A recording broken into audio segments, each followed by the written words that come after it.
السلام علیکم، news special سے میں ہوں سلمان کیانی۔ ناظرین، امریکہ اور ایران کے درمیان ممکنہ ڈیل کی بازگشت سنائی دینے لگی ہے، جس کے بعد امریکی نیوز ویب سائٹ نے دعویٰ کیا ہے کہ ایران سے ممکنہ ڈیل تجاویز پر ٹرمپ اور نتن یاہو کے درمیان تلخ جملوں کا تبادلہ ہوا ہے۔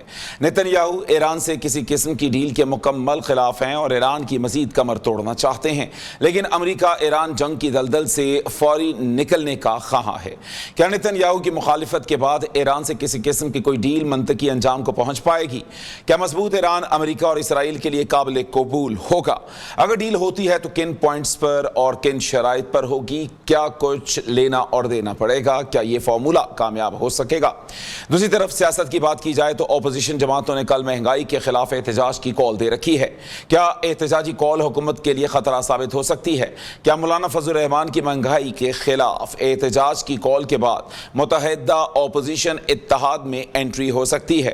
دوسری جانب تحریک انصاف میں ایک بار پھر پھوٹ پڑ گئی ہے۔ رکن قومی اسمبلی شیر افضل مروت وزیر اعلیٰ خیبر پختونخوا سہیل آفریدی کی چھٹی کروانے کے لیے عدالت پہنچ گئے ہیں۔ ان کا کہنا ہے علی امین گنڈاپور کو سزا یافتہ کے کہنے پر استعفے پر مجبور کیا گیا۔ کیا شیر افضل مروت سہیل آفریدی کی چھٹی کروا سکتے ہیں؟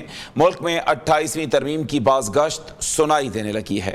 28ویں ترمیم میں کیا ہونے جا رہا ہے؟ کیا حکومت اور اپوزیشن کے ساتھ ساتھ پیپلز پارٹی سیم پیج پر آئیں گے؟ سوالات بہت سے ہیں، ان کے جوابات کے لیے اپنے معزز پینل کی جانے پڑیں گے، تو ہمارے ساتھ موجود ہیں بہرامند تنگی صاحب، رہنما مسلم لیگ نون، امجد خان نیازی صاحب، رہنما تحریک انصاف، عبداللہ گل صاحب چیئرمین جوانان پاکستان، اور عثمان احمد بھٹی صاحب تجزیہ کار ہمارے ساتھ موجود ہیں۔ سب سے پہلے گفتگو کا آغاز کریں گے، عبداللہ گل صاحب ہمارے ساتھ موجود ہیں۔ بہت شکریہ عبداللہ گل صاحب۔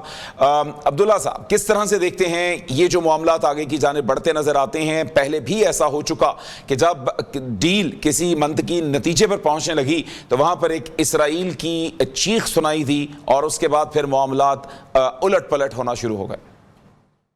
بسم اللہ الرحمن الرحیم۔ بہت بہت شکریہ سلمان صاحب، آپ نے مدعو کیا۔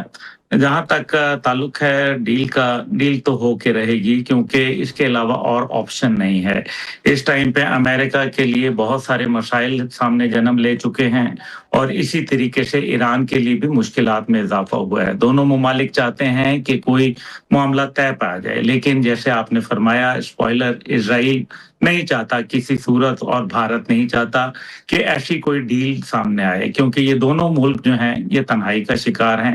ان دونوں ملکوں کو معلوم ہے کہ ان کے پاس امریکہ کے بعد کچھ بچے گا نہیں، کیونکہ ظاہر ہے بھارت نے چائنا سے ہاسٹیلٹی پالی بھی ہے اور پاکستان سے مار کھائی ہوئی ہے۔